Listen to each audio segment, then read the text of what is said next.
him this whole time. God damn it. Welcome to Fuck This Movie. Welcome to Fuck This Movie. Wow. Welcome. There's going to be a bald anime-like head rolling. So, John, you all missed it, but John said, 7 minutes ago, smoothest transition to an opening of an episode ever. And then we just realized that none of our microphones were on. Jesus. So, nope. still missing it everywhere. Isaiah Mosier, I blame you somehow. So we're going to start this over. Welcome to Fuck This Movie. Hey, it was a good 7 minutes. It was a good 7 minutes. We're gonna do it all over again. So to my right, we have owner and proprietor of Take Action Tattoo and Gaming, the guy that makes all this possible. Tries to. Yeah, the man with the falling down tattoo, John Brown. Yeah, your friend, neighborhood Marxist. Maybe eventually falling down. We'll have to, time will tell. Yeah. Give me 20, 30 years. Yeah, and I believe this is where we say that there might be a movie. The man with the falling down tattoo, it sure sounds like the name of a spy thriller. Yeah, it does indeed. Thank you. That was the voice of the man to my left. He is the man who was not even born yet when Falling Down hit theaters. Even. What the fuck, man? Yeah, he wasn't even here yet. And 6 months older than I am. He is a noted Criterion Collection collector. All day. Mr. Reese Anweiler. And I am the man with the Willem Dafoe tattoo and recent Criterion Channel subscriber. Hell yeah. Justin Holler. And a Rick tattoo as well. Hey, dude. Gonna say Spoilers. That later? Okay. Spoilers. I got to come up with new shit every episode. God damn it. That's what it's off my list. I sure am sorry that I don't have a movie themed tattoo. Yeah. You should get one. You should get one. We're going to fix that. Yeah. Oh, there's so many. What movie had one? We covered one a moment ago, but what other one may you get? I'm sure there's another movie you would maybe get a tattoo for. Oh yeah, I mean plenty. I mean I don't know what it would be, but like Scott Pilgrim is probably the movie I've seen the most in my life. I'd love to get like kind of any Scott. That'd make a dope Pilgrim tattoo. Themed tattoo. I mean that could just be like an entire sleeve. Yeah. Honestly. Oh, honestly. I mean it's a whole like comic book franchise too, right? Yeah. But like if you were kind of going from like 8-bit to anime to live action, that'd be pretty fucking dope. Yeah, that'd be dope. All right. So there's that. Yeah. I got skin up for grabs. What have you guys been watching? Weird Japanese shit. Wes Anderson stuff. Yes. And a really shitty sequel, which is the laziest money grabby sequel I've ever seen to date, which is The Neverending Story 2. The Neverending Story 2. Complete, unforgivable, inexcusable piece of fucking shit. Everyone that made that movie should be ashamed of themselves. Everyone. I mean, the first one was a tough act to follow, right? I mean, like, it's just like a good flick. I have a friend who's a huge horror buff, and he swears that movie is one of the most frightening movies ever made. Yeah, well, I mean, it played that way because Reese. Is it really that different from the first one? I haven't watched either of them for a long time. Okay, so the first one, the setting is once the story gets started, I think the grandpa or dad starts the story, right? Reading to the kid. Then he like picks it up later and takes it to no. So the first one is he's like an avid reader, and he goes to a bookstore, and like he's basically like asking the owner of the bookstore what he's reading, right. And like he's basically blows him off like it's like not for you or whatever, and then like he starts talking about how badass his book is, and the kid basically steals the book from him and starts reading it himself. Yeah. In the first one, did the kid? Because they were. I don't know watching, how I haven't seen the second one forever. The wife and my younger son were watching the first film the other day, and at the end of the film, the kid was like reading in his basement. Right? Spoilers. Reading the book in his basement, and so he never went into the book in the first. one. It's okay. In the second one, he's like he gets this book. He goes into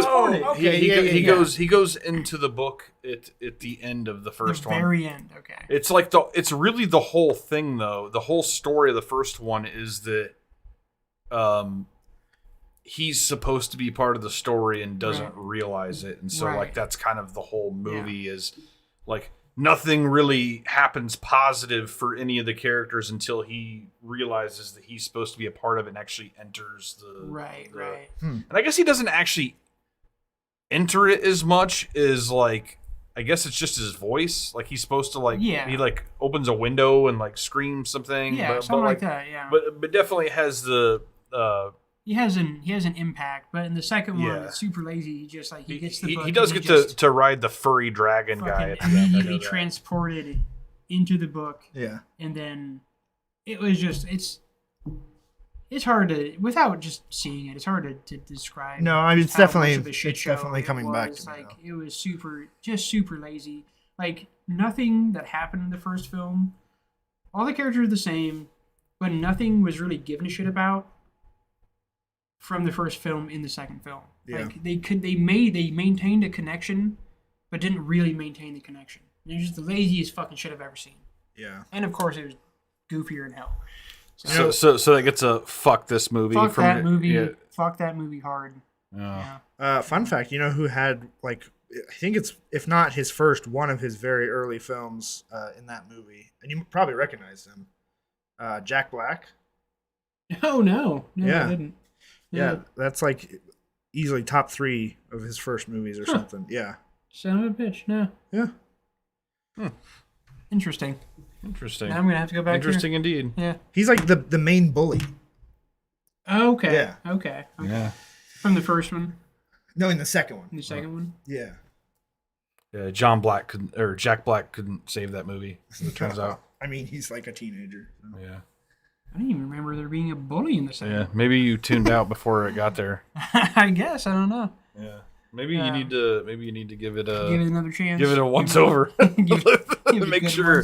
Maybe you need to watch the first one first. Okay, if you thought Neverending Story 2 was bad, he is in Neverending Story Part 3. Okay. Yeah, there's no bully in there. I have definitely not seen that. Now, an interesting thing though. All right, so I just recently watched the sequels to From Dusk Till Dawn, and the second was, of course, a shit show. It's dog shit. Actually, so there were some redeemable things there. Are there? Because in the shooting of it. Okay. Like there's good shots. There's not as a sequel From Dusk Till Dawn. Not as a sequel, but it's like they're in the camera work in some elements. It's not the worst. It's called there's like From Dusk Till Dawn, Texas Blood Money. Yeah, because like, if they just took off the From Dusk Till Dawn, like, and just called it Texas Blood Money and completely disassociated, then you could maybe I would have liked the movie more. Right. Now there was some good camera work and there were some interesting scenes, as far as the camera work and shit like that. But the rest of it was dog shit. It fell apart. But the third one was actually more of a sequel, which actually was a prequel, but it actually felt right. It made sense. It worked. So I don't know. Maybe the third one there could have been a defendable thing as opposed to the secondary piece of shit. So we'll have to find out. Mm-hmm. Now I'm gonna watch that just because that phenomenon I experienced with Dusk Till Dawn. Yeah, and Jack Black. Yeah. There's another movie like that, isn't there? Isn't like Hellraiser 2 pretty garbage, but Hellraiser 3 is pretty fun, or no? Oh, that's like completely disassociated. It's what you're thinking of is Halloween 3. Yeah. Halloween 3. There's no Michael Myers. Yeah. There's no Jamie Lee Curtis. It's literally just a horror movie that takes place during Halloween that has nothing to do with any other Halloween movie. Yeah, but then they put the Halloween name on it, and then you're comparing it to that. The fucked up thing is, though, I think that it gets a bad rap because I think that Halloween 3 is actually not a terrible horror film. It probably isn't, but people with those kinds of franchises get so fucking vehement about. Like, oh, you strayed from the franchise. You didn't do the same thing over and over and over again. Yeah, exactly. Yeah, and I mean, they were trying to do something different. Like, and I kind of appreciated it, you know. Like some of these, like the slasher films with 10 sequels, it gets pretty monotonous. Oh, you know? It gets incredibly monotonous. We've had that conversation before. Yeah, we have indeed. To date, my favorite seemingly cash grab sequel is, I mentioned it when we were tattooing the other day, was The Fly 2. That one still are you sure that was a cash grab sequel? Well, I mean, most of those sequels seem to be that. That's kind of the default.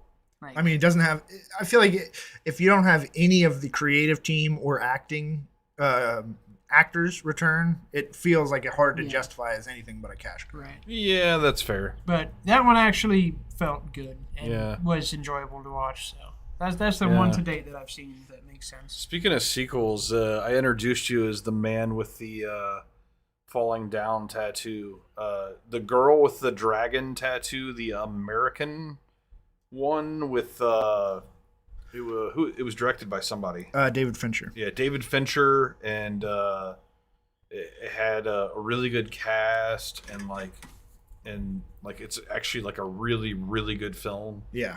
And then like they just had like, it's supposed to be a trilogy, and there's a Swedish version that actually has all 3 movies, but like the American version, I think it only got 1 sequel, and the sequel is not with David Fincher and not with any of the returning cast. It's just like a piece of shit, and not even based on the original trilogy. Yeah, it's just like another. It's like the character. It's just like, hey, this is not a complete afterthought. We didn't completely no, it was a complete afterthought. Anyway, that just came to mind because that to me is the one that should have actually had a sequel and should have had 2 and didn't get it. Yeah, because the girl with the dragon tattoo is actually like a really, really good film. Reese, what have you been watching? Oh, so much. I've been having a great time watching movies. Good. Let's talk about that. That's what we're here for. Do you want to talk about our plans with Wes Anderson at the end of the podcast? I don't know that we need to talk about it. Surprise. Yeah. Okay.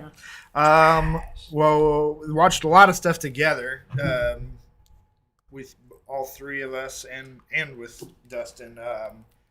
But probably the best thing I watched by myself was The Master.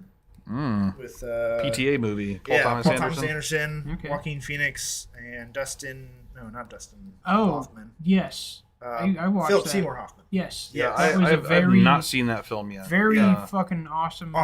It's fantastic. It's fantastic. It's a very slow going, very dry human experience piece. A lot of just shots that kind of just sit on Joaquin Phoenix. Yeah, the performances are so great. His performance is just the most fucking damaged person ever. Is just great. Another just stellar, out of the park human condition thing for Joaquin Phoenix. And totally feels like I've met this guy. Yeah. I know this guy who's killing himself by drinking lighter fluid and stuff because he's trying to make the most insane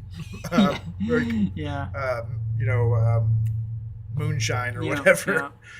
He drains a torpedo of some fluid at one point and drinks that.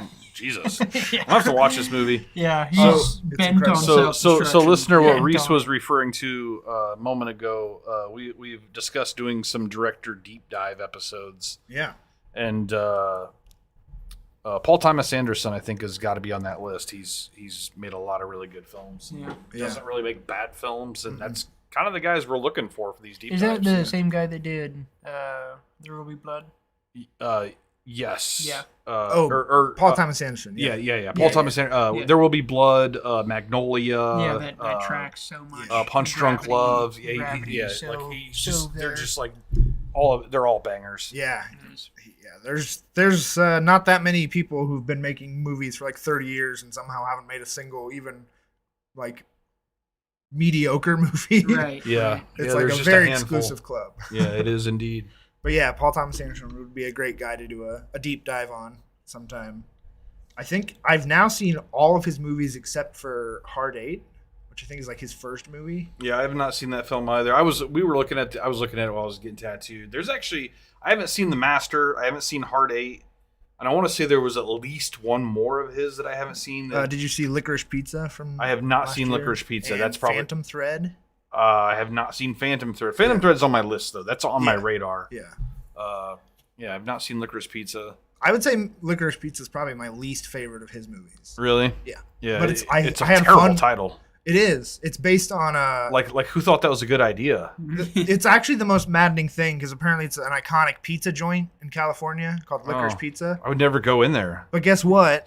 They never eat at Licorice Pizza in the movie Licorice Pizza. Okay. They don't drive by it. They don't mention it.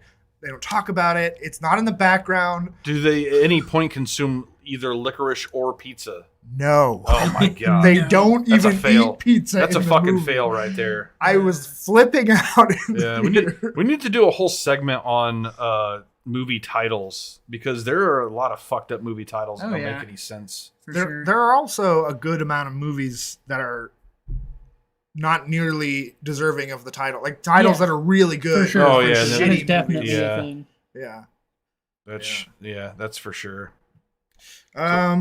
So yeah, I've also been watching. Sun came out. Some Wes Anderson movies. I've been watching. We all watched Darjeeling Limited together. Yeah, John and I had never seen it. Fantastic. It was very good. Yeah, it was very good. Jason Schwartzman, as always, was phenomenal. Yeah. Super underrated actor. The pairing of those guys was super appropriate. Like they worked super well together for the characters they were. Yeah, I don't know how believable they were as brothers, but like they worked though. Yeah, it works. Yeah. The chemistry worked. Like the physicality. Like it is kind of funny because they are so. Well, I mean, they all have quite a nose, I guess. That's true. Yeah, the nose. That's it. The nose is the common notable nose. Yeah, they all have noses. Yeah, different color hair. Yeah, but Adrian noses. Brody, Owen Wilson. Yeah, Owen Wilson and Schwartzman. Yeah, all nose guys. Yeah, indeed. Honestly, probably one of Owen Wilson's best too. He's not always making bangers. That's fair. That's fair. That's one of his he's best. He's done some good ones. Did you ever see he was the lead character in a movie where he played someone going to some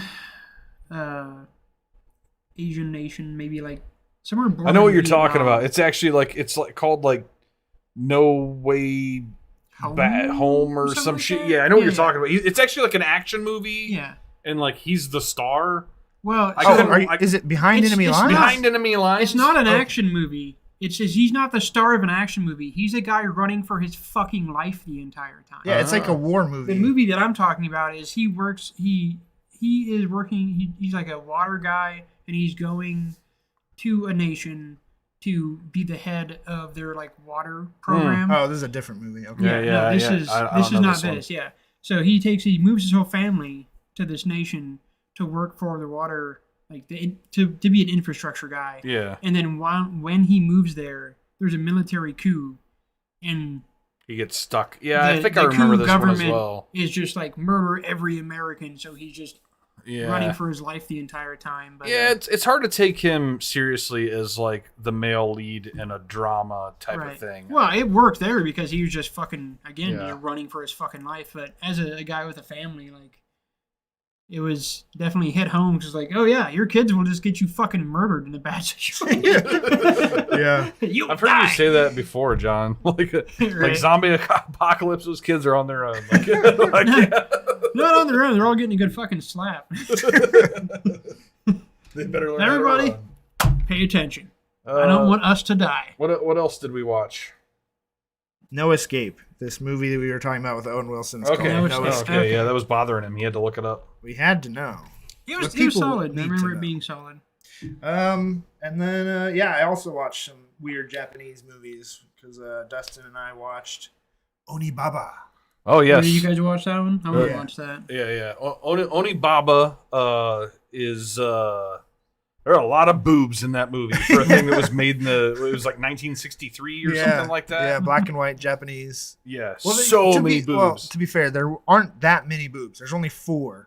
They're in every scene. But you see them a lot. Yes, yeah. There are 2 sets. That you see constantly. And yes, one's actually there's one boob that you see for basically the entire movie. There's the main chick has this smock that she wears. It's kind of got a one shoulder deal, and so there's one boob that's just hanging out the entire movie. Yeah. But when they sleep, and there's interestingly, there's a lot of scenes of them talking while they're sleeping in their little hut. Yeah. And they both just sleep tits out. Yeah. It's just here's a conversation with 4 boobs on your screen for 10 minutes, and it's just that's just the bit. Yeah. Yeah. I mean, Japanese people are, I don't know that it needs to be said at this point, but it's definitely a very good movie, and you should watch it. Aside from the boobs. Yeah, yeah. Right? Yeah. There are other things happening in the movie. The boobs do not make the movie. Yeah, it's a very special genre of movie that I feel like not everyone gives the patience to. I don't know if it was good. I don't know.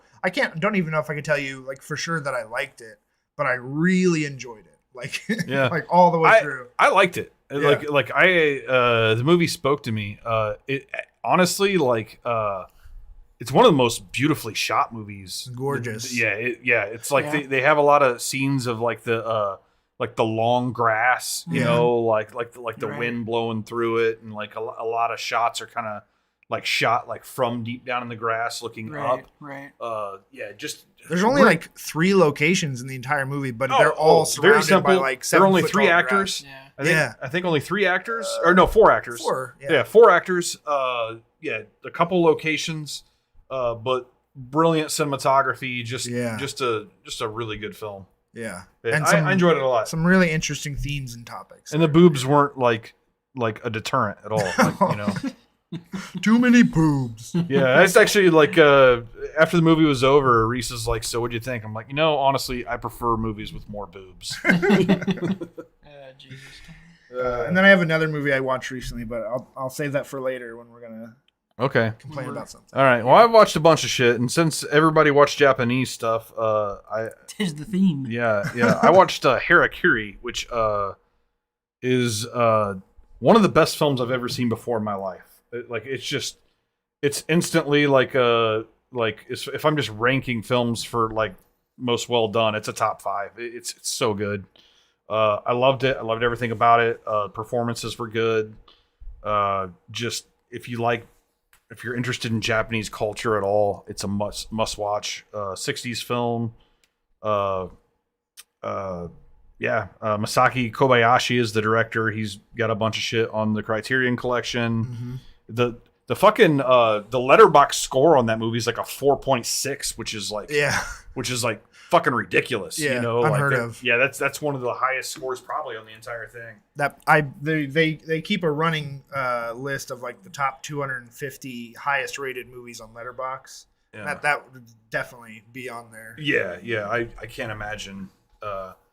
Anyway, I finally got to see Pan's Labyrinth, which I had seen when it first came out. I was like on a date, and there was like a necking session on a sofa, and like so, I wasn't really paying attention to it, and it's subtitled, and I don't speak Spanish, so like I feel like it probably counts as the first time seeing the film. Like I got to catch a lot of the visuals the first go round, but there's more to the film than just the visuals. There's much more, yeah.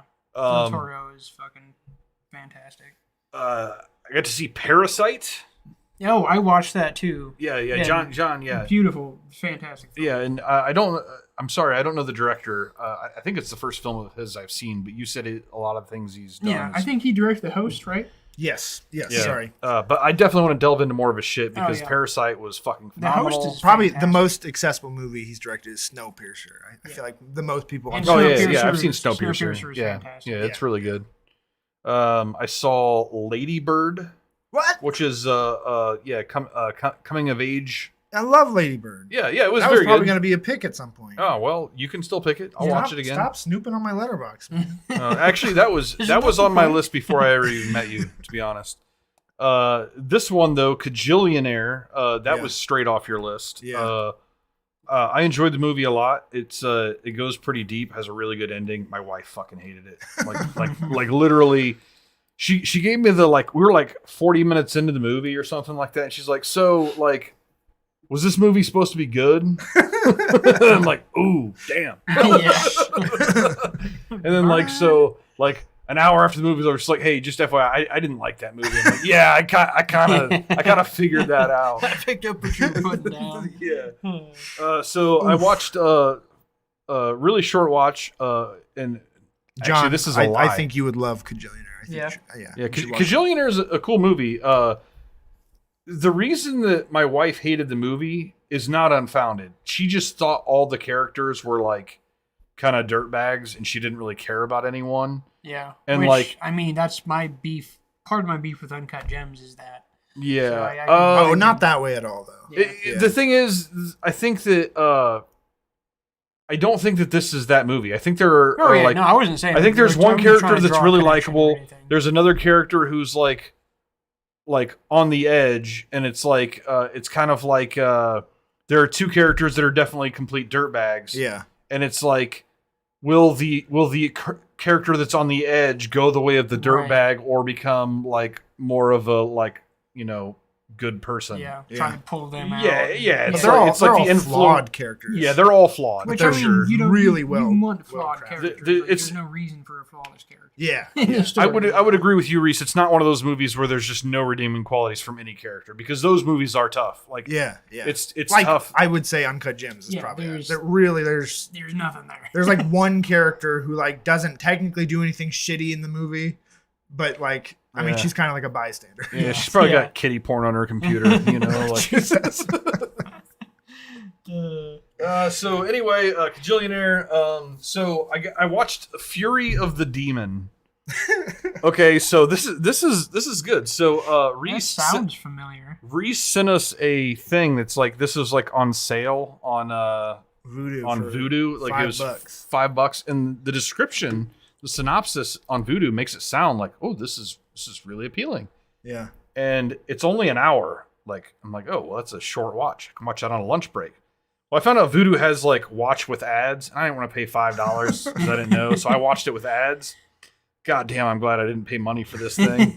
Jesus Christ, this is not even a movie, right? It's a it's like a mockumentary. Oh yeah. About a movie that was shown in a theater that nobody knows where it came from or what happened to it since or who made it. Christ. But like the whole theater got violent when it was shown, kind of a thing. Yeah, and like it's just like accounts of it and like a bunch of noise, like basically theories about who would have made the film and all that. And like don't waste your fucking time. Very disappointed, especially since I did already spend $5 on it. Gotcha, sucker. So I saw another. It's kind of a charming little rom-com called About Time. It's got that British dude from Ex Machina.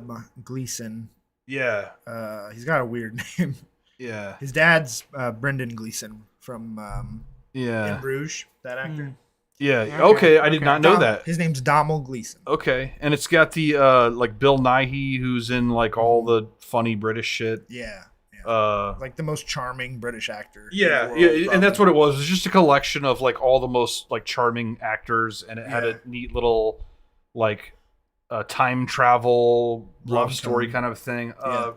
I thought it was a really solid film. I couldn't say anything bad about it, honestly, at all. It was a very entertaining watch.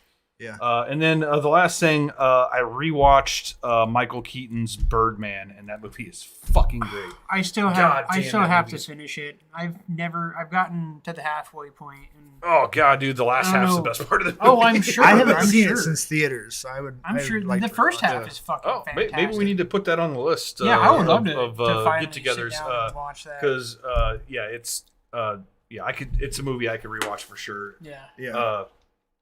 Like as if it needed to be said, Edward Norton is fucking phenomenal. Dude, Edward Norton's a fucking. I love that guy. He's a gangster. All right, so it's good timing to watch that since Michael Keaton's in Flash right now in theaters. Yeah, which from what I've read, he is the only like redeeming thing about the movie. Which is probably just all member berries anyway. The fact that he's even the most redeeming thing. Yeah, I've heard they go pretty overboard with the remember this stuff. I'm sure some pretty offensive stuff they do. Yeah, Flash is like the least. He's interesting to a point once you start learning about the character. Then it's like, well, wait a minute, he's just God. So what do I care anymore? Like his character is just God, and his like arch enemy is a guy with a freeze gun. Like what? Well, nowadays his arch enemy are just like the anti-Flash and negative Flash. It's like just different versions of himself. Like, okay, well, how is that interesting? Like, how about you guys go fuck off and jerk yourselves you off in the corner more about this subject than I do. Fucking, I don't know shit about comics. I just know the tiny little pieces. But every time I learn a little bit more, I'm just like, God, I hate comic books more. It's a bunch of lazy bullshit. I haven't read a mainstream comic in like over 10 years. I gave up on them.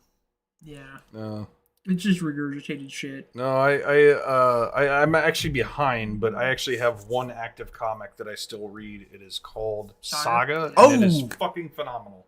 I don't count that as a mainstream. That's Image. Okay. I'm talking Marvel, DC. I haven't read it in 10 years. No, Saga is incredible. Image has interesting shit. The thing I love about Saga, and this is not at all for this podcast, but it is like the greatest fucking story, and it is. You can't cinema that. No. Like you could never turn that into a film, and I fucking love that about it. It could be it's so pure, like an incredible show, like an HBO show, but it would be like. It'd be so disappointing. The most expensive show they've ever made. It would it would be the most expensive thing ever made in any medium. Yeah. And no, that's incredible. That's the first comic that ever made me cry. Yeah. I had no idea that you're into that. We'll have to talk about that. I have literally the entire run of that from issue 1. Yep, me too. Yeah. Me too. And that first issue is that's a pretty penny. I don't have first issues. No, that's never been my thing. No matter what I'm collecting, I'm not a collector. I like having the art so I can enjoy it. Yeah. So anyway, if this is your first ever episode of Fuck This Movie, there's a comma there, just so you know. We aren't just gonna talk shit about movies the whole time. Which we talk plenty of shit, but we do talk shit. Yeah, mostly about each other. We've already shat on like 4 movies. Oh yeah. That's fair. We got to get them in there. Aggressively shat. But anyway, every week we take turns. Choosing a feature that we all get together and watch, and the focus right now is going to be on this week's feature, which was chosen by Mr. John Brown. Yep. That film was called The Voices, and I will send it over to you, John. Yeah. Who is in The Voices? Why did you choose it, and what is it about? The Voices, 2014 release, is a dark... Follow the dark with horror, kind of redundant there, but it's a horror comedy with Ryan Reynolds, Anna Kendrick, Gemma Arterton, Ella Smith, and Jackie Weaver as the main cast characters. There's some other supporting guys, but they don't come into play a whole lot. They're mostly extras. Directed by Marjane Satrapi, I think is how you say that, something like that. Satrapi, yeah. Satrapi, it's about a factory worker, a schizophrenic factory worker that they elude you a little bit in that he has, a questionable past, that this kind of feels like it might be his first time out from an institution, for a while. Definitely seems new to the world. Yeah. Definitely. He's very childlike in his actions and mannerisms. Just kind of trying to figure out how to live life, and everything just kind of starts to spiral out of control before too long, and ends up in some murders, and ends up in some death, and ends up with everything falling apart. And that's pretty much the movie. Why I chose the movie is I'm just a huge fan of dark comedy. Yeah. Horror comedy especially. And this I like this one a lot. It's not as comedic as you think, especially with the casting. Like, you look at this movie and you think, like, oh, Ryan Reynolds, it's going to be a little dark, there's going to be some blood, but it's going to be super funny. And, like, this movie is way more intense than you think it's going to be. Like, every time I watch it, I'm like, God damn, this is, like, really, really dark. It's got way more weight than you would think with that. One of the reasons I picked it was I felt it was a good transition from the or the romantic comedy we had before, which was pretty heavy, really, too, in itself in different ways. So just a good bridge. More of a dramedy. Yeah, definitely more of a dramedy. So aside from that, and just my love of horror comedy, which it's probably my favorite genre.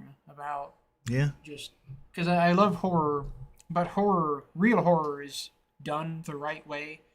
To be true horror, so it's just not done very often. Most of the time it's just, at this point in cinematic history, it's just super schlocky shit. That's just like redundant and regurgitated, and like it's just bangs and just shock stuff and nothing of real horror content. So we haven't had a true horror film be a feature yet. I'm sure. I know it's coming. No. Oh yeah, it's got to be coming. It will for sure, and they're so far and few between nowadays, man. Like it's. Well, I feel like this was like right on the verge. This came out at the end of 2014, going into 2015, and I feel like it was like right on the edge of like now we're in the era of the elevated horror. Right, for sure. return to elevated, because I feel like we've had periods of elevated horror before, but I feel like definitely. this is like right on the leading into like The Witch. I always see The Witch as like the starting point of modern horror. Right. So yeah, with that, and one of the things that I love about film in general is getting to see actors do something that you don't expect them to do, and good opportunities for them to showcase their abilities outside of their own chosen status quo, because most actors do. I mean, they settle into a thing, and Ryan Reynolds for sure is a guy that settled into a thing of being fucking Ryan Reynolds. You know, just a charming, goofy guy. Yeah, and it's like never bad, but it gets boring. No, it is pretty fast. And so I like seeing moments of these actors like carving out a little space to be like, hey, I can do something. And I feel like this movie was that for him. I was doing a little bit of looking at just some of the numbers, and it was not well received when it came out. It's never been super well received. Most of the internet rating sites give it like a fucking 50% essentially. No, so when I was doing research, I didn't see that. I thought most of them kind of gave it the 75% 3-star range, which is kind of where I had it. Yeah. Yeah, I think most of the research I had it as like a good, not great movie. Right. Yeah, and I think that's fair. I think that's fair. Yeah. But so that's pretty much why. All right. So the one thing you talked about the performance. Well, we didn't. You want to do the synopsis? We didn't do the synopsis. Oh yeah. Read the synopsis from Letterboxd, if you would. Yeah. For anyone who wants to watch the movie before we talk about it, because we will spoil whatever we want to. Whatever we want to. Give no books. It's not currently on any streaming services, but it is available to buy in all the normal places: Vudu, YouTube, Google, etc. It's currently about $8. Go watch it. But Letterboxd says a mentally unhinged factory worker must decide whether to listen to his talking cat and become a killer, or follow his dog's advice to keep striving for normalcy. It has a pretty, in my opinion, kind of tagline of "Hearing voices can be murder." Yeah, the taglines. That's Superman. Yeah. Taglines are like such a fucking joke. Oh god. Yeah. I just like that's such a nothing. I feel like the it's not teams that make these taglines are like in the marketing department and maybe have never even seen the film yet. It's like So I didn't mention specifically the cat and dog for the voices. But at the end of the day, we all know, the voices are just the character. Yeah. So, yeah, but I think it is important. And I want it's a great dynamic too. Yeah. So my original thought, you had mentioned after the movie that you thought it was one of the better performances from Mr. Reynolds. Yeah. And I at the time was kind of like, it just seemed to me like he's always, to me, felt like a character whose performances are kind of just the same. Yeah. Sure. And Deadpool. That's why everyone likes him as Deadpool, because that's just what he does. No, that's just who he is. Yeah. No, that's what he is in every movie. That's the perfect role for him, because he can kind of just play himself and just be yourself, but more of a dick, you know? And he's like, oh, perfect, I can do that. Yeah. Yeah. So on first watch, and when we got together to watch this movie the first time, I don't know, I was coming off of a tired, dude. I struggled. I was tired. Normally I'm good, but I was tired, and so I don't feel like I got the best interpretation of the viewing. Second viewing is where I definitely picked up a lot more. Yeah. But I thought his performance was pretty much on par to everything else I had ever seen. Well, so the thing that I would say for that is that the performance is moments of performance, because a lot of it is still just Ryan Reynolds. Yeah. When he's just operating, it's still just fun, handsome guy. So the performances in this movie, in my opinion, are those moments of the heavy shit happening, and when he comes to terms with that heavy shit. Everything outside of those specific scenes is definitely just par for the course. Ryan Reynolds. Well, maybe also I don't think he's a bad actor, right? He just does. No, I don't think that. I think he's more of a character actor. Maybe the more accurate thing to say is it's one of the most interesting roles he's ever done, if not most interesting. Yeah, but on second watch, I felt a little bit little bit better about it, and something that I didn't really take into account the first go around is a lot of it is interaction with his cat and his dog, which are also voiced by him. Yeah. So I wasn't really taking those roles into account, which granted is just kind of doing like a funny dog voice and a funny cat voice. Yeah. But like when I take that into account, yeah, it probably is one of his better performances. And I think one of the best scenes in the film is when he's kind of drunk in front of the mirror and he's doing like both voices with it. He's having a conversation without the cat and dog actually being around. He's just doing all three voices, you know. Yeah. And I thought that was actually one of the better scenes in the film. I think the best performances for him in the movie are when, like I said, things have fallen apart or are falling apart. And so I don't know how linear we want to be with this, or if we want to jump around at all, but like the moment when things fall apart and his shit is exposed first to someone else, which is Fiona, which is what's Anna her Kendrick. Name? Huh? No, that's not Anna Kendrick. That's the No, Fiona's the British chick. Yeah, she's the one that had the really weird name. I thought you meant when she actually goes to his apartment. No. Well, I mean, so that's that's later. It's exposed specifically to her. Yeah. She doesn't live very long after that, but like that performance is pretty decent, and like after everything starts to fall apart and he's kind of the moments where shit's falling apart, I think are the better performances. So. Yeah. But yeah, I mean, a lot of it is still Ryan Reynolds, but that's the thing. Like that's probably why he was cast. Is because, I mean, the character is a child that's consciously maintaining an illusion. Yeah. And so it works perfectly for him just to autopilot that most of the time. Yeah. And most of the comedy for me comes from him voicing the pets. Yeah, that's pretty much the comedy. Yeah, that's the comedy element. Yeah. I do think there's another deeper comedy element, which is, so the British chick, super sexy office hottie British chick, stands him up on a date. He's kind of driving around listening to music, and she's out in the rain. Her car breaks down, which why does that happen in every horror movie? Yeah. Anyway, her car breaks down, and like he picks her up, and like she's like, "Oh, I kind of accidentally stood you up, so like we'll make up for it." And that leads to an accident, which leads to him accidentally murdering her.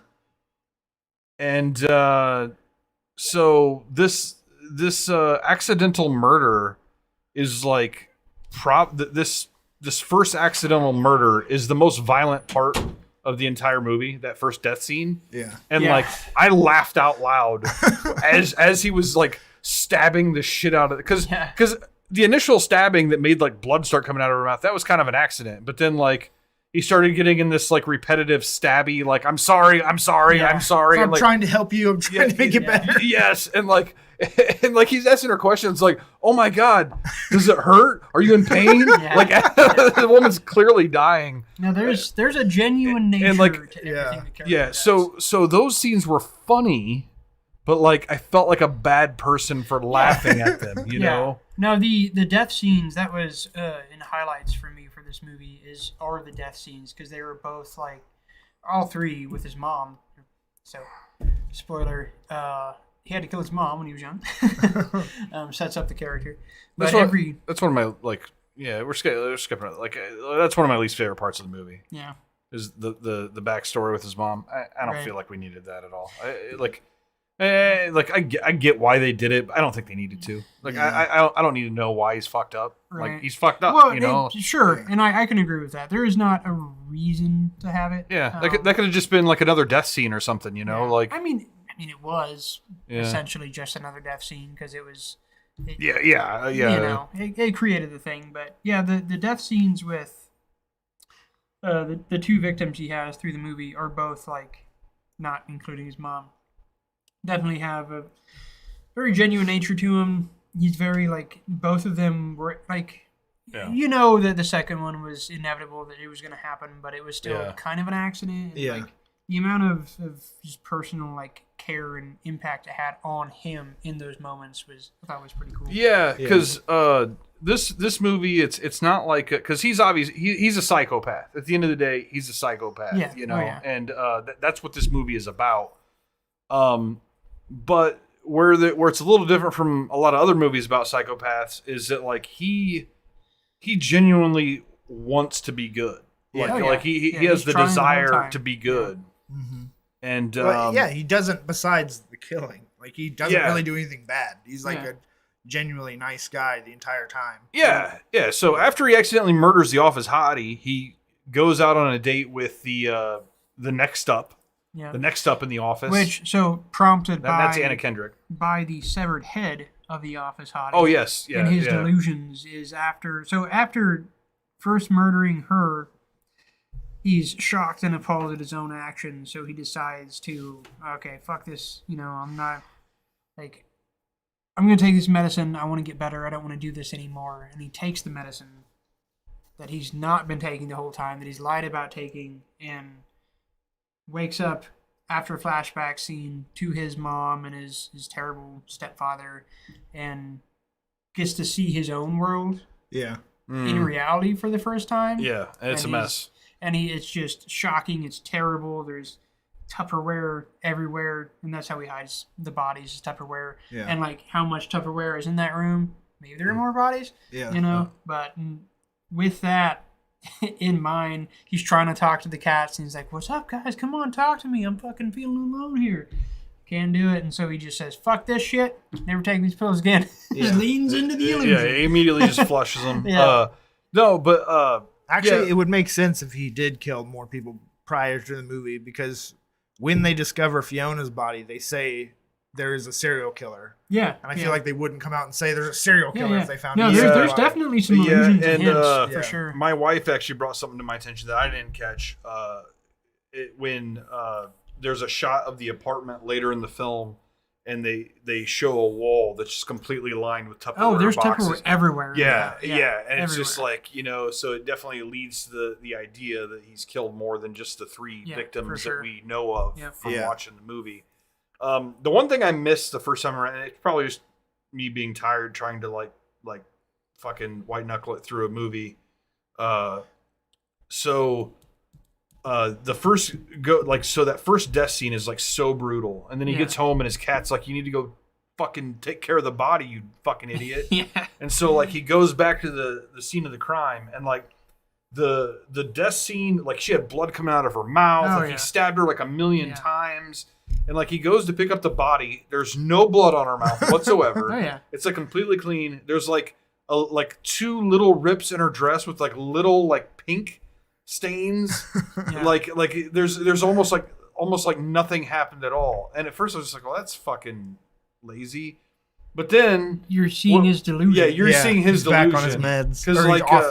Because when he's off of his meds, you see it like there's blood, like he's never cleaned up after himself ever. Like there's blood stains on the refrigerator, like his own bloody handprints all over the kitchen. It's his active delusion. I think there's a scene too after another, I don't know if it's after Fiona or it's after Lisa, but he goes to work and he sees the forklift driver is like doing things in unison and like piling this giant stack of boxes to music and like very like dance routine-esque thing, and like pure delusion, that was one of the interesting things about the film, I thought, was getting to see everything through his delusion.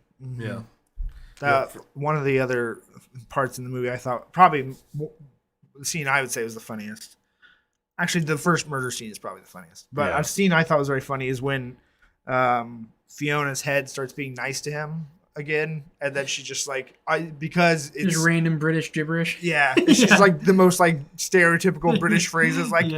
Oh, blimey, cheerio, governor, chip, chip. God save the queen. Smashing good.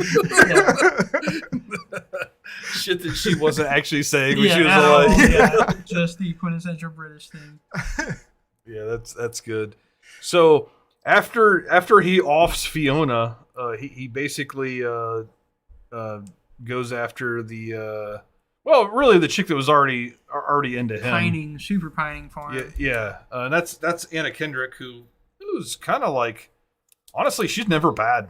Like anything I've ever seen her in, I think she's good. Yeah, no, she was solid this whole film for sure. Yeah, very, very genuine. So they go on a date. It goes well, and there's a scene where, she's like wanting to go back to her place or whatever, and he kind of takes this little detour. And at first watch, I thought, oh, she's about to get murdered, but he just goes to show her his like childhood home, and there's like a moment where like she like shows him kindness that you can tell he's never really had in his life, and you can kind of see throughout the movie that like he gets really excited about like the most dumb shit, like there's like going to be a conga line at work, and he's like so excited about doing a conga line. He's a child that's never had a real life. Yeah, he was totally planning on murdering her there, but that her, feeling for his sad history and that moment of connection kind of derailed that plan, and he was after that hoping to keep it derailed, and then she derailed it again. Yeah, and then this is the like, so my wife loved this movie, but this is the one thing she was like, really, because like he's telling the story about like, oh, like this is my mom's room, she died in there, and then he starts crying, and then it goes immediately to like they're fucking, and she's just like, seriously, like how does it go from like I'm depressed that my mom died, and next thing you know we're fucking, like. Yeah, I get it. Yeah, that's not exactly like a for his character. For his character, he just like any contact at all. He's probably just fucking starving for her. Yeah. And so I think it's an allusion to the fact that, and her character through the movie has been like overshadowed by this pretty British chick. Yeah, and she's pining like for him. Very obviously into. Yeah, but what's his name? Jerry. Yeah. Jerry. She seemed a bit desperate herself. Yeah. In the character through the movie, so I think that's, I think it tracks in just that sense that she's like the overshadowed office chick. Yeah. That's just ready and waiting for it anyway. So it tracked to me in that sense. I don't question that. I mean, even if the genders were reversed or whatever, I feel like there'd be even less question to it. Right.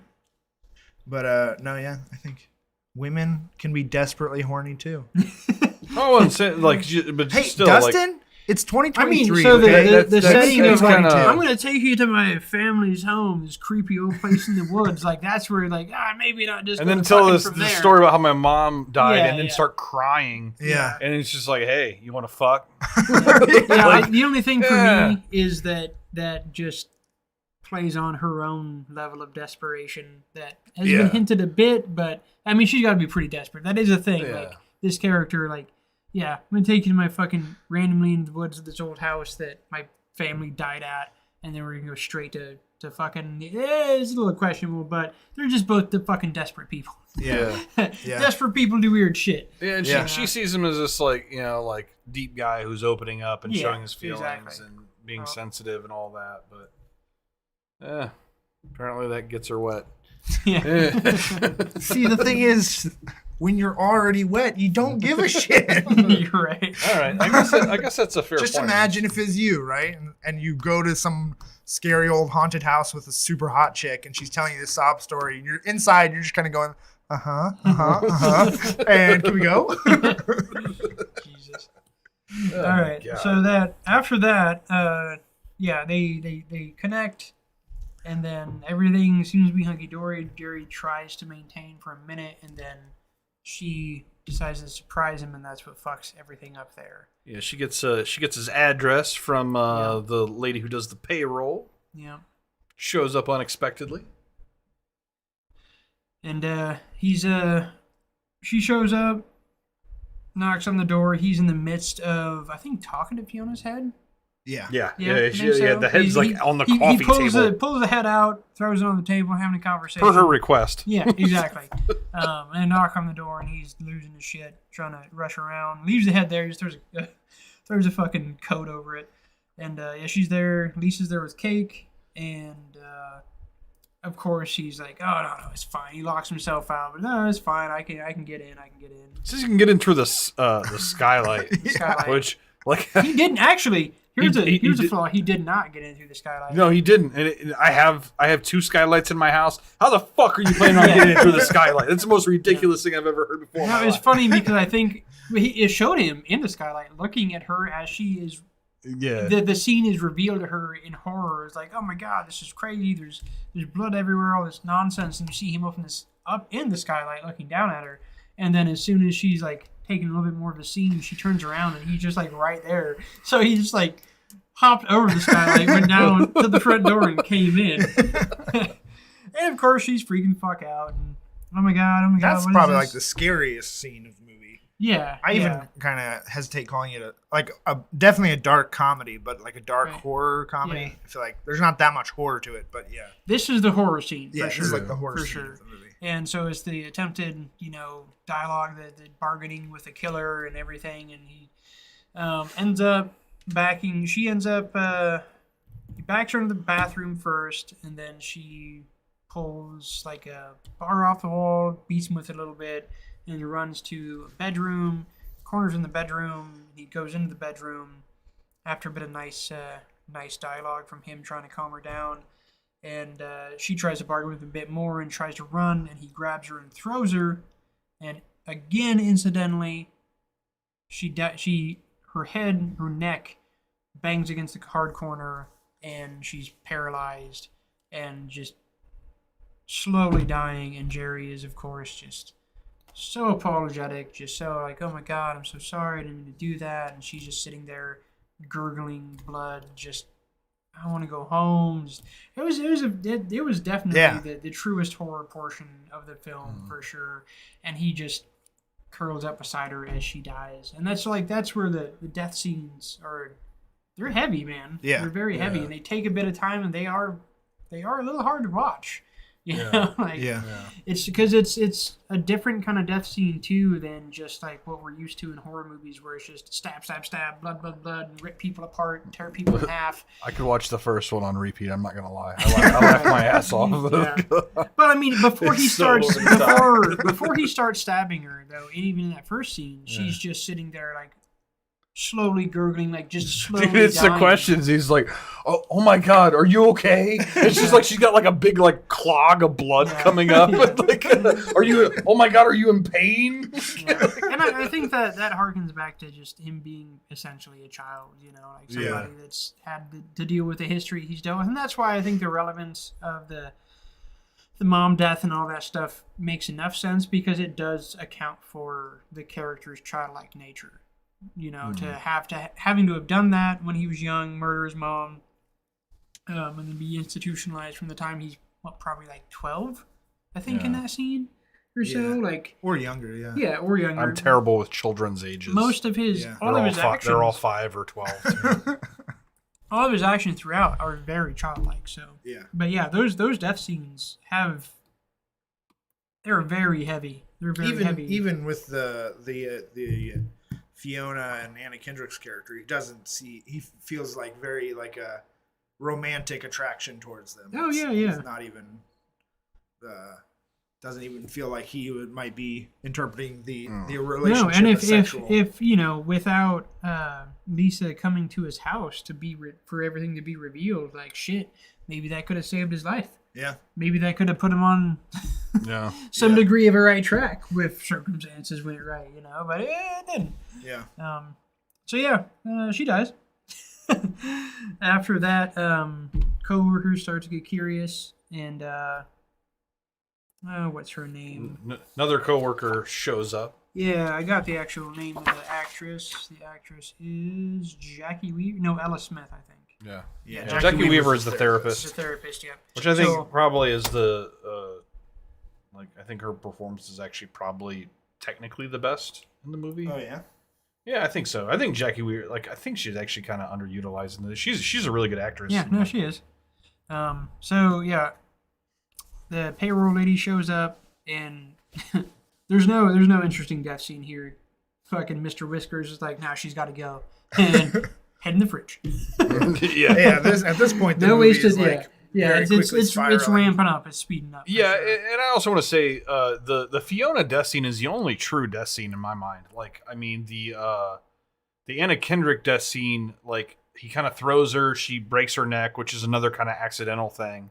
And then there's just kind of like some talk, and then like the next thing you know, he's putting a head in his fridge. I mean, well, like, yeah. You don't actually see a death there. Well, I mean, you do. She's sitting there suffocating on her own blood and blood rushing up her for eye. I mean, she's fucking dead. She's dying. She's dying on camera. But it doesn't show her or him like murdering her. But that's the thing. Like, outside of the payroll lady, he didn't really murder anybody per se in this film that we see. Yeah. Alluding to so many more murders. The payroll lady, we don't see anything at all. You just see her like showing up at the door and like, hey, blah blah blah. The next thing you know, he's putting a third head in his refrigerator. So after that, I think he goes to talk to the therapist and reveals everything to her. And there's a couple of bits of dialogue that happen through the movie where he's just like kind of gets on some like pseudo biblical like really deep shit of just like looking at. Oh, I see the world in its full fucking divine mechanics and shit, and I thought that was kind of interesting. Yeah. Abducts her to try to to make sense of what he's doing, try to rationalize to himself and justify to himself what he's been doing. And the therapist, of course, just kind of goes along with it, tries to play into it for her own sense of safety. While that's happening, the other co-workers, the Indian dude whose name is got that name. Something obviously Indian, I'm sure. Adi Shankar and Sam Spruill go to investigate the bowling alley he, for no reason, lives above. Super. No reason bit there. And finds the house in the state that it's in, so calls the cops, and then he returns. On his return, trying to get back in, I think he like goes through some kind of like ventilation or something, like takes a back way in. Yeah. But he ends up busting a gas line on his way back in. And then that's when shit just kind of goes down. Yeah. But before that, there was some pretty good... After he murders the extra chick that we didn't get a scene for, there is a good bit of dialogue with the dog and cat.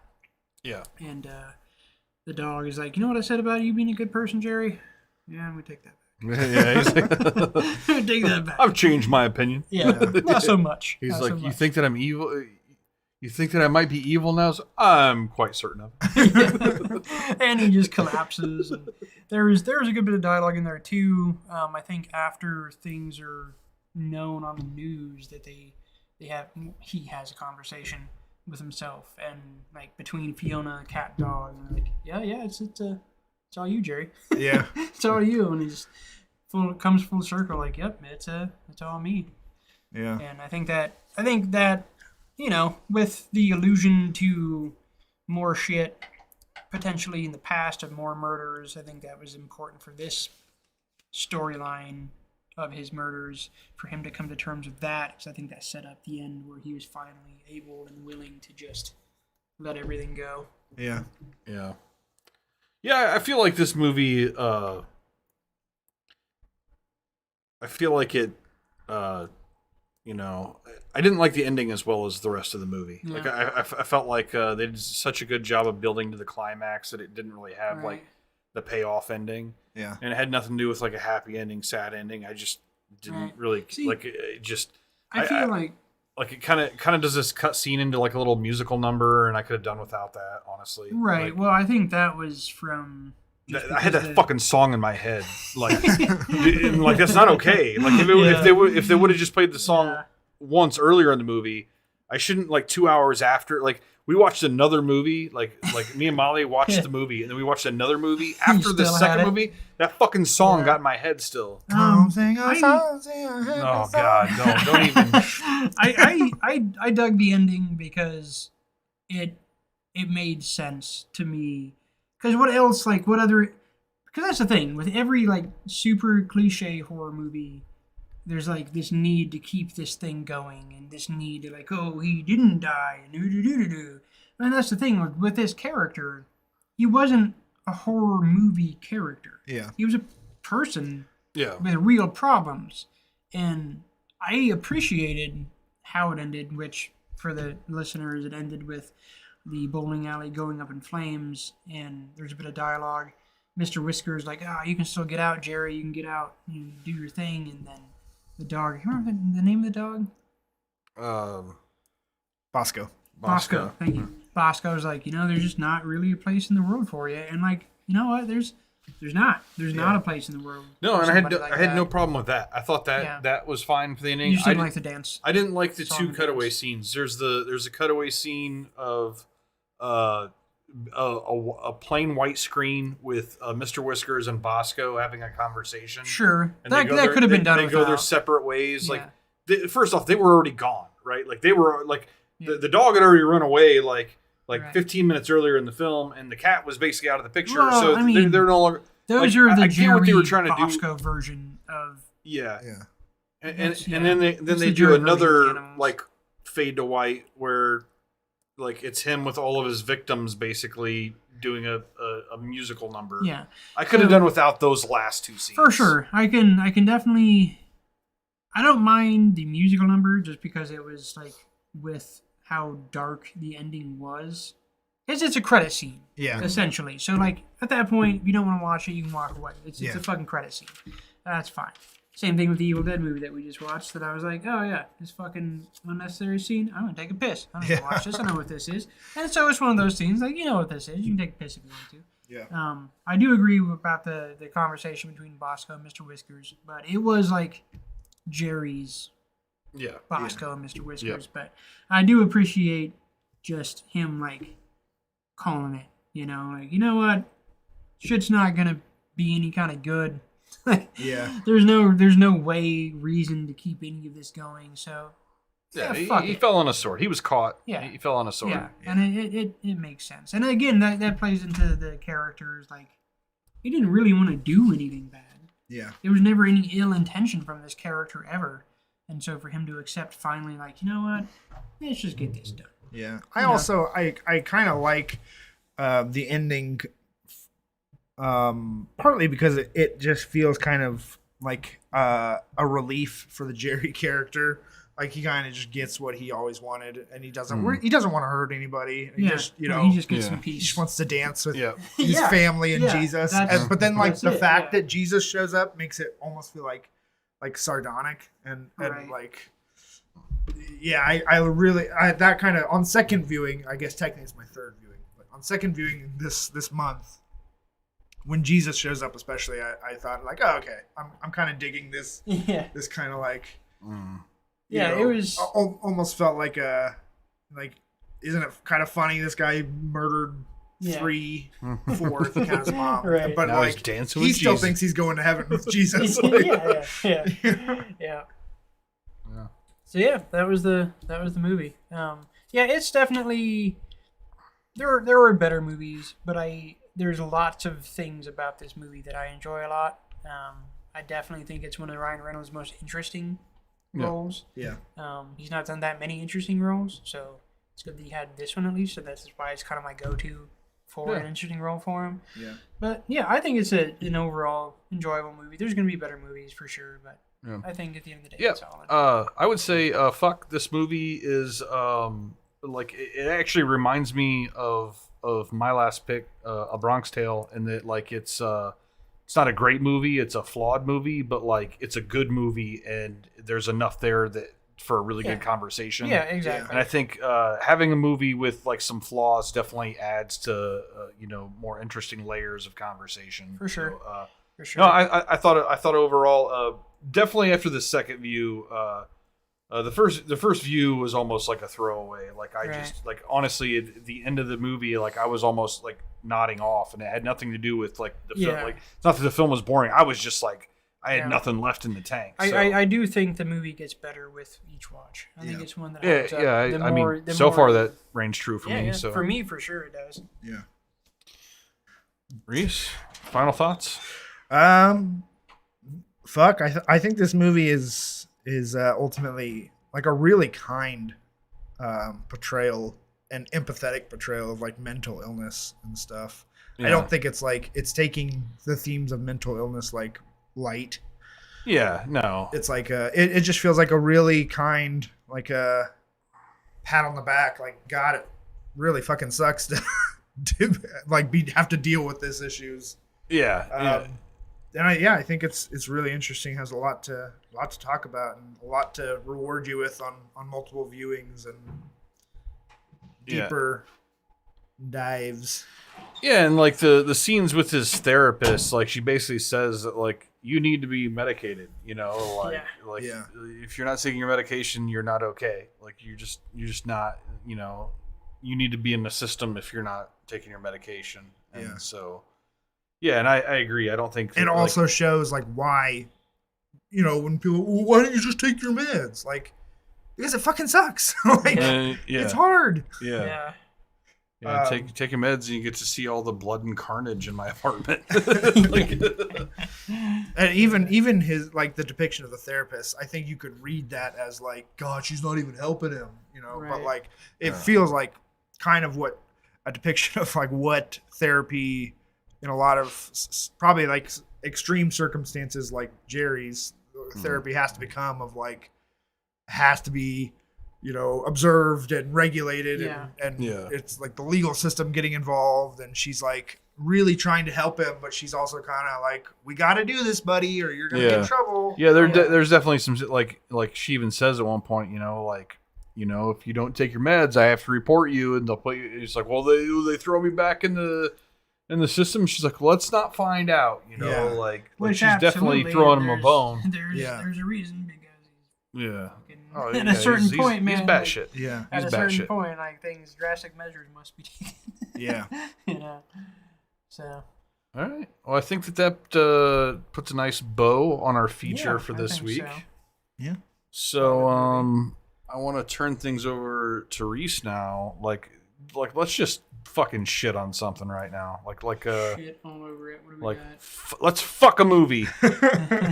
So I'm just gonna guess. I know this is a beloved classic to some people. So these are my favorite to shit on. Guess that you guys, if you've even seen it, might not necessarily agree with me. But to be more broad, I want to use it to talk about a theme in movies that I don't really like, and I know you guys will agree with me on that. Okay, sure. But I watched Roadhouse. Roadhouse. You're gonna shit on Roadhouse right now? Good God. Is just like we just lost all of our testosterone. I could shit on a bit of Roadhouse for sure. I enjoy Roadhouse, but there's definitely bits I can shit on, and like the mention of testosterone. Yeah, dude, like Patrick Swayze in Roadhouse, like he does karate, but he ain't got the testosterone. That's all fucking. Sam Elliott. Sam Elliott. Yeah. Sam Elliott's the testosterone. Sam Elliott's awesome. He's my favorite character. Like my life is built around Sam Elliott and Roadhouse. There's a scene in which Sam Elliott pulls down dead. his pants halfway to show off a scar to someone. I feel like that was a certain sexual awakening for like a lot of people in the 80s, like, of all genders. God damn, Sam. So, son of a bitch. Tell us why we're fucking Roadhouse. So it's already a genre of movie that I don't have a lot of nostalgia for, of like the 80s. I watched action movies from the 80s when I was a kid, but most of them were like fantasy or sci-fi or like Rocky, which is just a whole different thing, but it's a kind of action movie that I guess I can kind of understand why it's popular, but I really just don't like it, especially for the similar reasons I don't like John Wick. Right. Where Patrick Swayze's character is like flawless. He's like, so you guys know the trope Mary Sue? What a Mary Sue character is? No idea. It's usually used for female characters, of a character that is just like good at everything. They're perfect. Everyone thinks they're hot, but they're like super humble and smart. And I know a couple people like that in real life as well. Fucking hate but those like people. they're like, oh, it's a boring character because like there's no flaws. They never miss. Yeah. It's called a Mary Sue, which indicates it's mostly aimed at female characters. Right. But it's like Patrick Swayze in Roadhouse is definitely a Mary Sue, and so is John Wick. These are characters with like no flaws, really like no interesting character quirks. They are the best at whatever they want to do. Yeah, They're the smartest people in the room. Like no one can touch them. They're boring. That's fair. That's fair by the character for sure, and it's see if Jake Gyllenhaal can do it better. I actually, if that happens, I'm very excited. It's happening. Yeah, I think it actually comes out this year. I'm super excited for that. I actually would like to watch that. So I get that the character has no flaws other than having murdered somebody before. I guess is the flaw in the movie. The way they phrase it though is you killed someone in self-defense. You had to do it, but no one else knows that. So even the fact that he killed someone is not a flaw. I get you. I think what it is, and there's plenty of characters that are that though, and I guess it's the experience is seeing this character in action, I suppose. Yeah. I definitely can agree with like how boring it is to see a character that's perfect for sure, but to see how a situation plays out, I think that's what you're watching, the experience. To see how this perfect character deals with an imperfect situation, which is what Roadhouse was. It was a shit show of a fucking super poorly managed bar that was just a bunch of nonsense, and like I guess you had to have a perfect character to figure this situation out, because otherwise it's like there's no compromise. He is always right. Oh yeah, I know. I can feel you on the criticism there, for sure. His awkward tiny man karate is also like kind of funny. Yeah, like Patrick Swayze is actually like he's a heartthrob, but he's not an imposing dude. That guy was fucking tiny. Oh, it's a running joke in the movie. Everyone says, "Hey, you're smaller than I thought you'd be." For sure. Yeah. I'm gonna just say I don't find Patrick Swayze that interesting. I don't. He never really has been. I'm not like in love with any of his movies. Yeah, I just want to like kind of follow up on that. So there is a scene where like he murders one of the bad guys, like right as like the female interest kind of shows up, and like she's just like appalled, and like doesn't want anything to do with him. And if I remember right, I don't think that whole relationship really works out, so he doesn't get the girl. No, he does. He does get the girl. Yeah, they end up together anyway. Yeah. Because she runs up to him while the bad guy, the main bad guy, is surrendering, and he turns and he's like, "Oh," and he's wounded, and she's like, "Oh, I'm so sorry, I was wrong," and then he pulls out a gun. And she like screams, and then the entire town pulls out guns and shoots him. So like that's 20 times. the funny thing I remember about that movie. Like, there's a lot of fucking straight nonsense as far as how things actually function in that town. Because like, doesn't the bad guy like get a fucking monster truck and like drive through a car dealership? You know, yeah, like, whatever. It's like I don't know, the old west of like this. Apparently, small town is not connected. It definitely felt like there was. I mean, it's fucking Roadhouse, so of course there's a bit of a Wild West vibe. But I remember the same thing too at the end when like the bad guys finally dealt with. Like everybody's like, "All right, let's pack up, go home." Yeah. Like, well, I mean, fuck this dude up. Yeah. Well, I mean, like it's like this has been done in a lot of movies where it's like the guy who basically owns the entire town. Yeah. Like every piece of property has a stamp on it in some way, so everybody's indebted to him in some way, and so nobody was sad to see him go. No. And his control and being able to drive monster trucks through car dealerships, like, I mean, that's a real thing. Like, money is money, and like a guy that owns a town. Like, it's not a drastically unrealistic thing. So I don't think that anything you said is incorrect. I do agree that like that idea with this character can really do no wrong and all that. That's fair. But this is to me like speaks to my child. This movie was my childhood. Yeah. And so it's near and dear to my heart. The Sam Elliott character is really what makes it for me. Like he was like my fucking idol growing up. Like that character, like the whole like I'll get all the sleep I need when I'm dead. You know, like this old man that just like spent his whole life partying and like he doesn't want to miss anything, and I dig it. And then the way he died, like actually just proved it. You know, like he was like all those hours of sleep he missed. He wasn't losing them on the back half. You know, like, and also we get Jeff Healey in the movie, who was a super fucking talented blind guitar player. Yeah. And if you've never seen him, look him up. Like, you can see him on YouTube. He plays with the guitar across his lap, and he plays it almost like a piano with a slide. Really, really good musician. He plays a really cool part, and for the minimal amount of acting he does in the film, he's not bad. For the most part, though, I mostly agree with what you're saying, but like that movie does kind of play a role in my and that's the existence. thing. A lot of movies will always do that.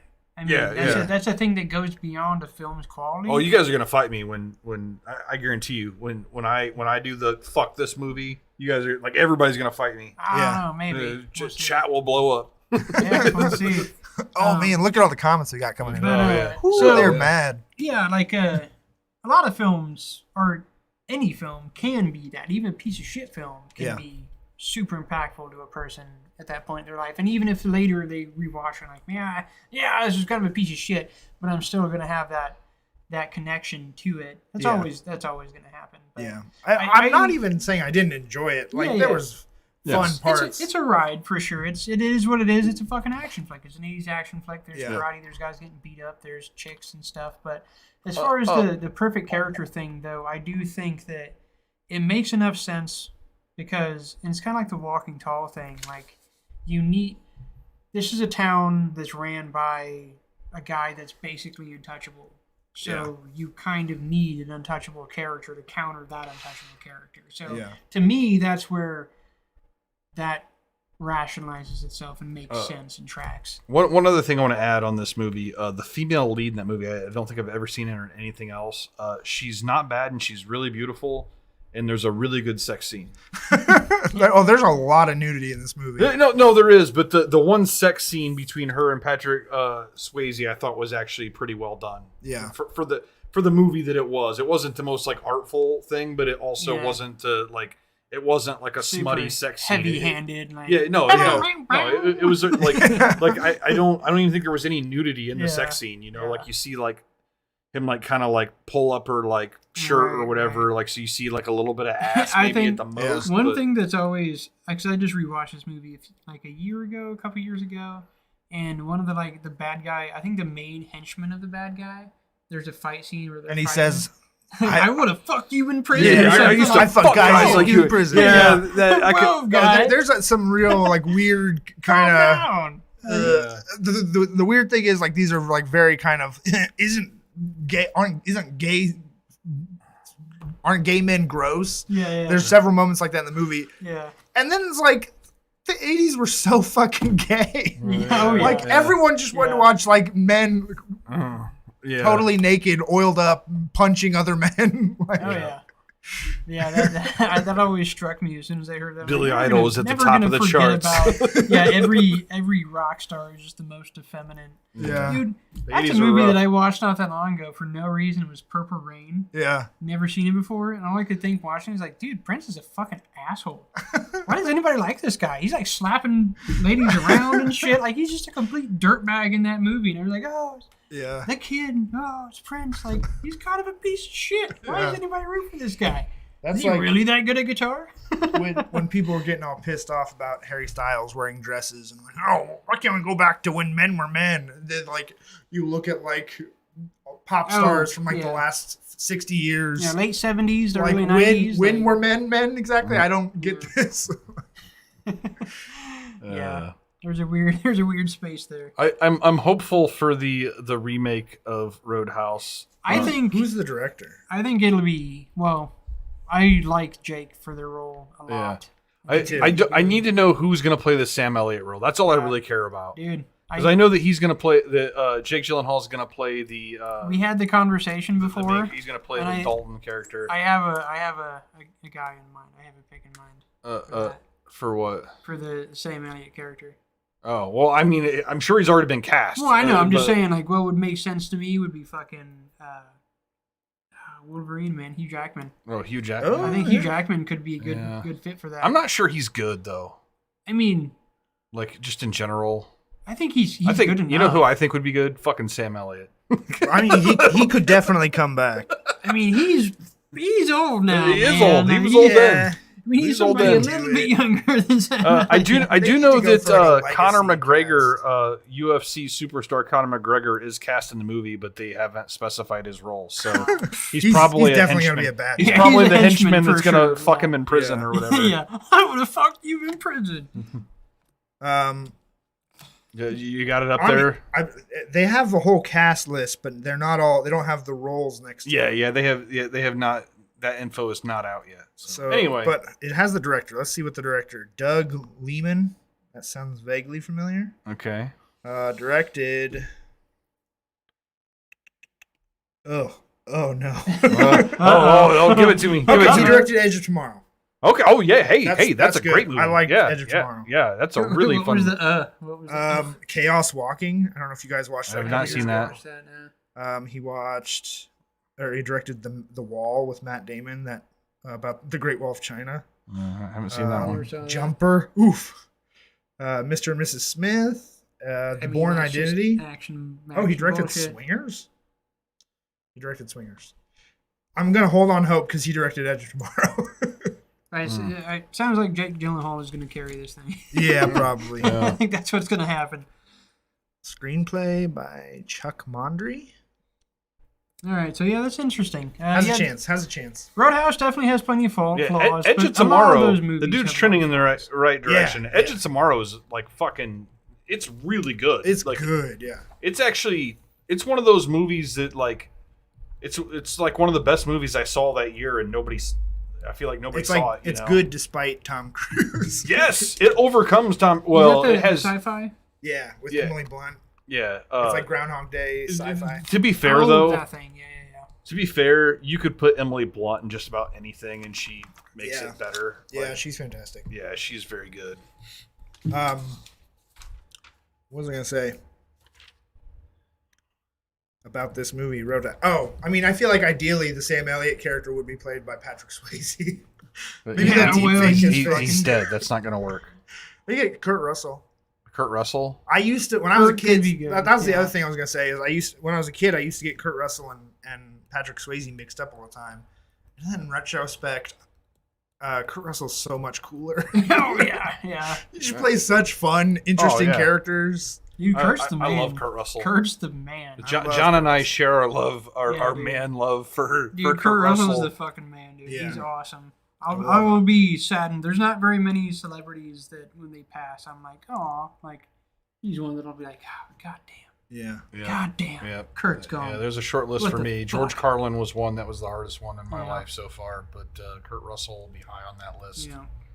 Indeed. Yeah, it's I think that there'll be a time where I'm gonna be doing some picks of some vintage Kurt Russell stuff for sure. Yeah.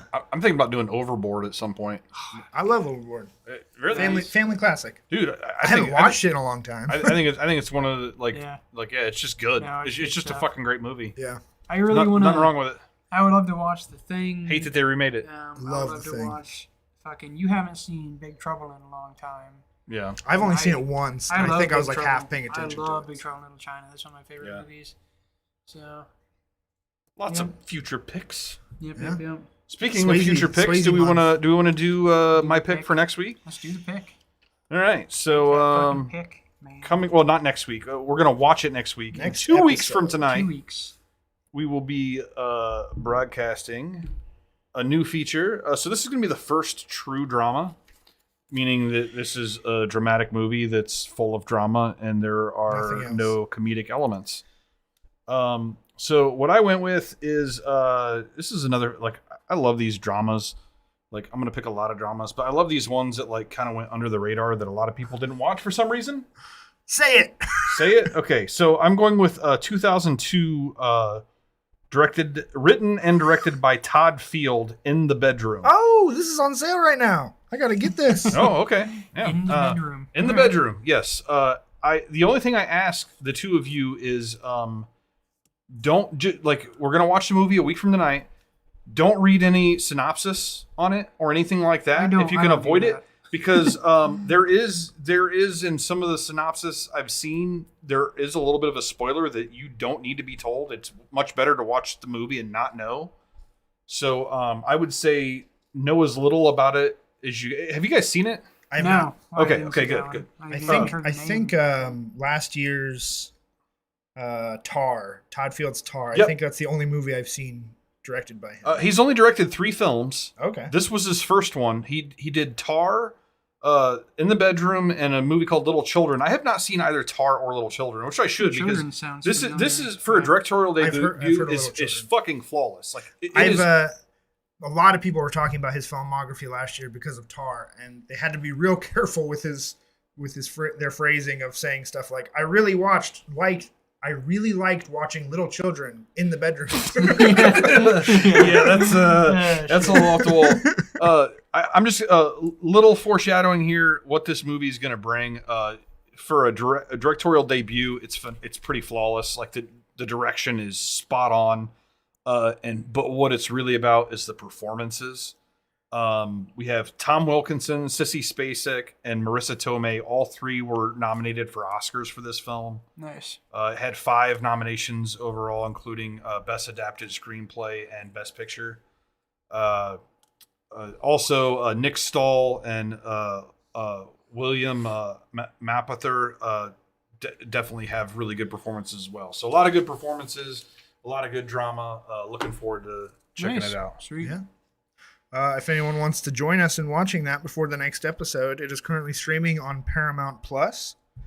And like I mentioned before, it is for sale for $5 on both Amazon and Vudu. So get that quickly. Yeah, check it out. You got 2 weeks to figure it out. And if anybody was so this was 2002. The best actor winner that year was Denzel Washington for Training Day, and a lot of that's kind of a controversial thing. A lot of people think he didn't deserve an Oscar for that performance. I kind of think he did because it was good. Yeah, I think that good. Like his character portrayed like pure evil. Yeah. But I will say though, seeing Tom Wilkinson in this movie, I would have had no problem had Tom Wilkinson come away with the statue for this performance. Yeah. He's really, really good. And Sissy Spacek is just always good. Right. Yeah. And Marissa Tomei is just... Does this woman not age? I think that Marissa Tomei is like a fucking witch or something. Right. Like I think really she's like 600 years old. She looks the same today as she did in My Cousin Vinny. Right. Yeah. It's crazy. Sure. Yeah. If anything, hotter. Yeah. She just gets hotter. Yeah. Yeah. It's crazy. But anyway... What should so that's next week. What should people go to the theater to see? The only new movie coming out this month or this week, wide release is the new Jennifer Lawrence movie called No Hard Feelings. Looks like a rom-com. Oh. I'm a sucker for Jennifer Lawrence. I'm probably gonna have to go see it. I might honestly go see it too. Oh really? Yeah. You want to go with me? We can go see a rom-com together. Let's go and share some popcorn. Stuff that's still in theaters, The Flash, don't go see it. Fast and Furious, yeah, it's still there. I mean, it only came out like 3 weeks ago. Lingers. Transformers, Little Mermaid, it's a dark time. But Elemental, I have not seen it. I've only heard positive things. Good reviews. Yeah, I've only heard good reviews. I saw the trailer for it when I went to see the Spider-Man. The trailer doesn't inspire me to go see it. But I've only heard good things. It doesn't, but a lot of those, my wife was all about it. She's like, I want to see that. Yeah. Of course you do. A lot of that Pixar stuff, like the trailer doesn't make me want to go see it. I like a lot of Pixar movies. Right, but you like a lot of Pixar movie trailers. I guess not. Maybe. I don't know. I was excited for Turning Red when I saw that trailer. Yeah. It was great. Trailers are a weird thing. Yeah, so especially for kids. I do immediately have issues with it, having not seen the movie and only seen the trailer. I already have a whole list of issues. Like literally, it's kind of like a love story between fire and water. Yeah. Let me tell you why that's not going to work out. Hey, but that's the whole bit. You got to overcome it, man. You got to overcome that shit. Spider-Man is still in theaters. Go see that. There we go. And a little bit wider release if you live in a slightly larger city than us. But I believe we are going to be going to the theater, hopefully, this weekend to see it, is Wes Anderson's new feature, Asteroid City. Which is always going to be good. Yes. We are hopeful. High hopes. We can arrange this gathering. See every Wes Anderson movie that you can. Yes, indeed. indeed. He's one of the greats. Yes. Yeah, there's no way it's going to be bad. That's all I can say. Zero way. I would be fucking, like, I don't know. I would, like, probably go burn something down. If I went and watched a Wes Anderson movie and it was bad, I'd probably just, like, go throw some bricks and You'd, shit. like, give up hope on a certain, I would just, like, I would part just of go, I would humanity. just start rioting. Like, everything's fucked. Never mind. Fuck this. Yeah. All hits, no skips. Yeah. Yeah, indeed. All right, so that was it, guys. Thanks for tuning in. Yeah. Check out, if you haven't watched The Voices, check it out. It's a good flick. And we'll be bringing you more good flicks as time goes on. Definitely. All right. Peace out, everyone. Bye.